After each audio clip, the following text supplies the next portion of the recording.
আসসালামু আলাইকুম রহমতুল্লাহ। Golden commerce কেয়ারের ধারাবাহিক প্রক্রিয়ায় আজকে আমাদের আলোচনার বিষয় ট্যাক্সেশন ইন বাংলাদেশ। বাংলাদেশের কর বিধি। বাংলাদেশের কর বিধির একটি গুরুত্বপূর্ণ অধ্যায় হলো অংশীদারি ফার্মের কর নির্ধারণ। অংশীদারি ফার্মের কর নির্ধারণে এর আগে আমরা দুইটি ক্লাস করেছি। দুইটি ক্লাস আমাদের ইউটিউব চ্যানেল গোল্ডেন কমার্স কেয়ারে দুইটি ক্লাসই দেওয়া রয়েছে। 3 নম্বর ক্লাসটি করার আগে এই দুইটি ক্লাস দেখে নিলে অবশ্যই 3 নম্বর ক্লাসটি ভালোভাবে বোঝা যাবে। 3 নম্বর ক্লাসের ম্যাথটি 2008 জাতীয় বিশ্ববিদ্যালয় 2018 সালের কোশ্চেন। হাসান ও হুসাইন একটি অংশীদারি ব্যবসায়ে দুইজন অংশীদার, তাদের মুনাফা বন্টনের অনুপাত 3:2। উক্ত ব্যবসায়ের 2024 সালের 30 জুন সমাপ্ত বছরে নিম্নলিখিত তথ্যাবলী দেওয়া হলো। ফার্মের করযোগ্য আয় 2,50,000 টাকা। মূলধনের সুদ হাসান হুসাইন। হুসাইনের কমিশন। হাসানের ঋণের সুদ। ব্যক্তিগত আয় হাসানের চাকরি হতে আয় লভ্যাংশ। মোট হুসাইনের বাণিজ্যিক সিকিউরিটির সুদ। কৃষি হুসাইনের কৃষি খাতে আয় নিট। উপরোক্ত তথ্যাবলী অবলম্বনে ফার্ম হতে প্রাপ্ত প্রত্যেক অংশীদারের আয় এবং প্রত্যেক অংশীদারের করযোগ্য মোট আয় নির্ণয় করো। ফার্ম হতে অংশীদারের প্রত্যেক অংশীদারের আয়ের জন্য আমরা দুইটি গড় টানাবো। এভাবে ফার্ম হতে প্রাপ্ত আয়ের পরিমাণ নির্ণয় বিবরণ, মোট টাকা, তারপরে লিখবো দুইজনের নাম হাসান হুসাইন। আমাদের অংশীদারটা ফার্ম হতে পেয়েছে হচ্ছে প্রথমে মূলধনের সুদ। তাহলে আমরা লিখবো হচ্ছে মূলধনের সুদ। মূলধনের সুদ লিখে মূলধনের সুদ। মূলধনের সুদ আমরা দুইজনের ঘরে দিয়ে দিব এবং টোটালের টাকা যোগ করব। মূলধনের সুদ। মূলধনের সুদ আমাদের মূলধনের সুদ হাসান 30,000 টাকা। হাসানের ঘরে লিখবো 30,000 টাকা। হুসাইন 20,000 টাকা। হুসাইনের ঘরে লিখবো 20,000 টাকা। দুটি যোগ করে আমরা লিখবো হচ্ছে 50,000 টাকা মূলধনের সুদ। তারপর রয়েছে কমিশন। তাহলে কমিশন দুইজনই পাইনি। কমিশন আমাদের হুসাইনের কমিশন। তাহলে হুসাইনের ঘরে লিখবো আমরা হচ্ছে হুসাইনের ঘরে হুসাইনের কমিশন লিখবো 20,000 টাকা। হাসান কমিশন পাইনি, তাহলে কমিশন যোগফলের মোটের ঘরে লিখবো 20,000 টাকা। তারপরে লিখবো হাসানের ঋণের সুদ। তাহলে লিখবো হচ্ছে আমরা ঋণের সুদ হাসানের ঘরে 10,000 টাকা। তাহলে এখানে লিখবো ঋণের সুদ মোটের ঘরে 10,000 টাকা এবং হাসানের ঘরে 10,000 টাকা ঋণের সুদ। আর এই ঘরে আমাদের কোনো ঋণের সুদ নেই। তারপরে ব্যক্তিগত আয়। এই ব্যক্তিগত আয়গুলো আমাদের এখানে অন্তর্ভুক্ত হবে না। এখানে আমাদের বলে দিছে যে অংশীদার ফার্ম হতে প্রাপ্ত প্রত্যেক অংশীদারের আয়। ফার্ম হতে প্রাপ্ত প্রত্যেক অংশীদারের আয়। তাহলে ফার্ম হতে অংশীদারটা পাচ্ছে হচ্ছে মূলধনের সুদ। তাহলে আমরা এখানে মূলধনের সুদ নিয়েছি। তারপরে ফার্ম হতে পাইছে কমিশন। কমিশন নিয়েছি। তারপরে ফার্ম হতে আইছে হচ্ছে ঋণের সুদ। ঋণের সুদ নিয়েছি। তারপরে আরেকটা আসবে বন্টনযোগ্য মুনাফা। বন্টনযোগ্য মুনাফা। আমরা জানি বন্টনযোগ্য মুনাফা বের করার নিয়ম হচ্ছে আমাদের ফার্মের মোট করযোগ্য আয় দেওয়া রয়েছে 2,50,000 টাকা। তাহলে ফার্মের মোট করযোগ্য আয় 2,50,000 টাকা। এইখান থেকে আমরা ফার্মের আয়গুলো বাদ দিব। 50,000, 20,000, 30,000।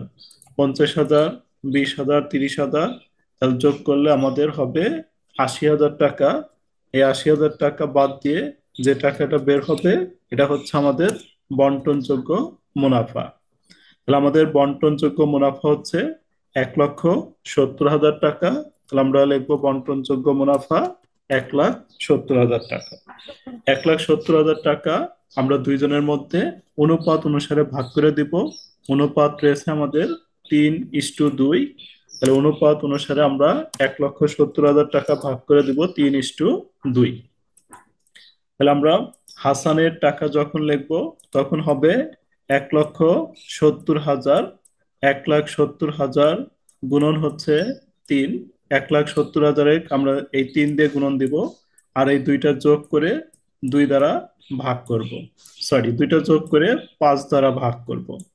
হুসাইনের টাকার সময় আমরা আবার লিখবো 1,70,000। 1,70,000 গুণন হচ্ছে হুসাইনের অনুপাত হচ্ছে 2, ভাগ হচ্ছে 5। এভাবে আমরা দুইজনের আয়টা বের করব। বন্টনযোগ্য মুনাফা 1,02,000, 68,000। তাহলে আমরা এখানে লিখবো প্রথমটা 1,02,000 টাকা, পরেরটা হচ্ছে 68,000 টাকা।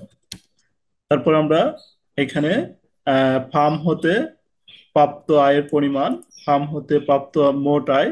তাহলে ফার্ম হতে মোট আয় আমরা এখানে ফার্ম হতে প্রাপ্ত আহ, মোট আয়, ফার্ম হতে প্রাপ্ত মোট আয়গুলো আমরা এখানে যোগ করে নিচে বসাবো। অর্থাৎ এখানে আমরা লিখবো হচ্ছে এখানকার যোগফল হবে আমাদের 2,50,000। তাহলে এটা আমরা যোগ করব, 2,50,000 টাকা হবে। তারপরে আমাদের রয়েছে 30,000, 40,000, আর হচ্ছে 1,02,000। তাহলে আমরা এটা যোগফল লিখবো 1,42,000 টাকা। 1,42,000 টাকা। তারপরেরটা আমাদের রয়েছে 20,000, 20,000, 40,000, 40,000 এবং 68,000। তাহলে 1,08,000 টাকা। এভাবে আমরা এ পার্টটা কমপ্লিট করব খুব সহজে। এখানে আমাদের আসলো মূলধনের সুদ, কমিশন, ঋণের সুদ, বন্টনযোগ্য মুনাফা। তারপর আমরা যেটা লিখবো এটা হচ্ছে আমাদের পরে আরেকটা রিকোয়ারমেন্ট বলছে, এই যেটা প্রত্যেক অংশীদারের করযোগ্য মোট আয়। করযোগ্য মোট আয় বলতে এখানে অংশীদারি কারবারের বাইরেও কিছু আয় রয়েছে, সব আয়গুলো আমরা ইনক্লুড করব। প্রথমে 1 নম্বরে দিব, সিরিয়ালি লিখবো এখানে। তাহলে প্রথমে লিখবো আমরা এই যে এখানে রয়েছে আমাদের চাকরি হতে আয়। হাসানের চাকরি হতে আয়। তাহলে আমরা লিখবো হচ্ছে চাকরি হতে চাকরি হতে আয়। চাকরি হতে আয় লিখে এখানে ধারাটা বসিয়ে দিব আমরা। চাকরি হতে আয় ধারা হচ্ছে 32। চাকরি হতে আয় ধারা 32।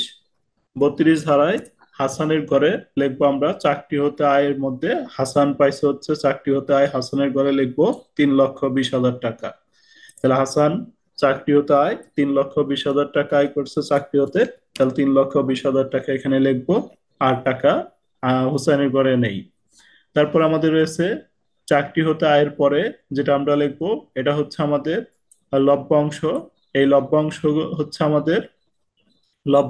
হচ্ছে আমাদের আর্থিক পরিসম্পদ হতে আয়। তাহলে আমরা লিখবো হচ্ছে আর্থিক পরে 2 নাম্বার দিয়ে লিখবো আর্থিক পরিসম্পদ হতে আয়। আর্থিক পরিসম্পদ হতে আয় দুইটি দেওয়া রয়েছে। একটি হচ্ছে আমাদের এই আর্থিক পরিসম্পদ হতে আয়, একটি হচ্ছে আমাদের লভ্যাংশ। তাহলে আমরা লভ্যাংশটা লিখবো। লভ্যাংশ হচ্ছে 65,000 টাকা। তাহলে এখানে লভ্যাংশ 65,000 টাকা আমরা লিখবো হচ্ছে আহ হাসানের ঘরে লিখবো লভ্যাংশ হাসানের ঘরে 65,000 টাকা। হাসানের লভ্যাংশ 65,000 টাকা বসাবো। তারপর আমাদের রয়েছে বাণিজ্যিক সিকিউরিটির সুদ। তাহলে বাণিজ্যিক সিকিউরিটির সুদ এটাও আমাদের আর্থিক পরিসম্পদ হতে আয়। এখানে রয়েছে 25,000 টাকা।